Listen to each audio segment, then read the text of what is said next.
నిత్యము కూడా ఎవరైతే అమ్మవారి నామస్మరణ చేస్తూ ఉంటారో వాళ్ళకి అమ్మవారి అనుగ్రహం తప్పనిసరిగా కలుగుతూ ఉంటుంది.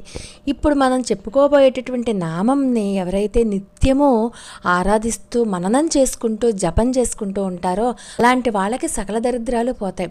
ఉద్యోగం కావాలి అనుకున్న వాళ్ళకి ఉద్యోగం వస్తుంది. వాళ్ళ ఇంట్లో లేదు అన్న మాటే వినిపించదు, అమంగళాలు వినపడవు, భార్యాభర్తల మధ్య అన్యోన్యత ఏర్పడుతుంది. ఇంట్లో గొడవలు కానీ దరిద్రాలు కానీ ఏమీ లేకుండా ఎప్పుడూ కూడా శుభకరాలే జరుగుతూ ఉంటాయన్నమాట.